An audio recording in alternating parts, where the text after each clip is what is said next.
Welcome back to the channel. Today I want to talk about my trip to a Kia dealership for some service. As you probably already know, Kia's had a lot of problems lately. One of them is the connecting rod bearings are faulty, and sometimes they can start, knocking, and they've even thrown a rod through the side of a block, creating fire. I don't know how many. You could look that all up yourself, but it's a huge lawsuit. And the other one is you can steal these cars with a slotted screwdriver and a charge cable for your phone. It's ridiculous that there's no anti-theft mechanism. Anyway, so I had to go in so I could get the ECU update and the theft deterrent for the ignition. So I'll show you what those look like on paper. Campaign recall, ECU, and this one is for the theft deterrent ignition.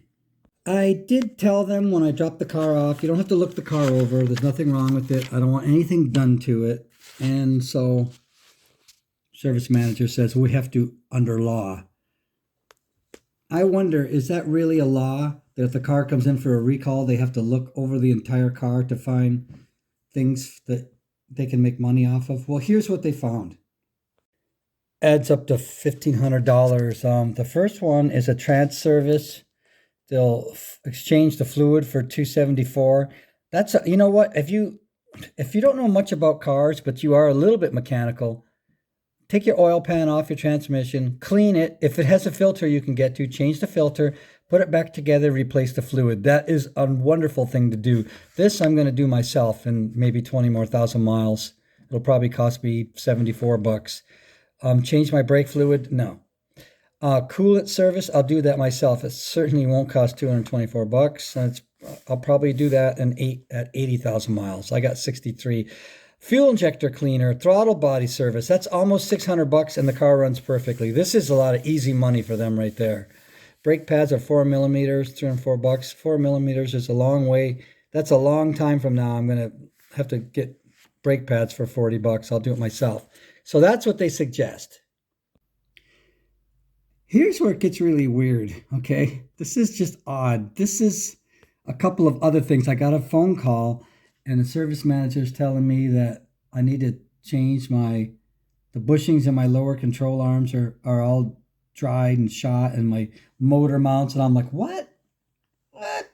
He's like, yeah, we live in the desert, and the desert wears out these parts, and he's going through all this stuff. And I'm like, no, I don't want to do that. And he's like, you have the extended warranty.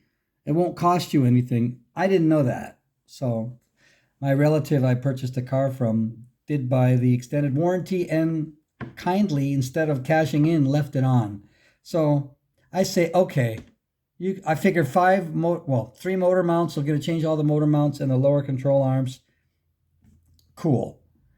And I did tell the guy I want all the old parts. Do you think I got the old parts? I mean, that's my property, but no, I didn't get them. But anyway, this is where it gets weird, right? So I agree to do this. This is where I hope somebody on here knows what this is about. They put on here customer states, and I don't understand why they would do that. I never said anything. Customer states, verified concern, engine vibrates at idle. Found all mounts collapsed. For one, I never stated any such thing. For two, there's nothing wrong with the motor mounts. I am the guy who notices every creak, every groan, every squeak, every rattle, every hesitation, tires that are uninflated. I notice. It's a curse. I notice it. And, I've driven in that car when it was brand new so many times. It idles, before they put the mounts in, it idles exactly like it was when it was brand new. You put it in drive and you got the brake on. There was never any vibration. So I'm wondering why they put that in. Are they just doing this because they have the extended warranty and they want to make money off of it? That's what I'd like to know. But that's a lie. And that's a lie too. Those two things are a lie for sure. And here's where you find out just how inept dealerships can be. Upon inspection, the technician noted verified concern when going over bumps. Could hear a creaking, popping noise. Found both front lower control arm bushings torn. Well, if this doesn't show you how inept the service department can be at times, that car always creaked for most of its life backing out of the driveway. You know, your one tire goes down first and it creaks in the back. The rear suspension creaks here. I'm going to make a recording of it. Listen very carefully. You'll hear the creak.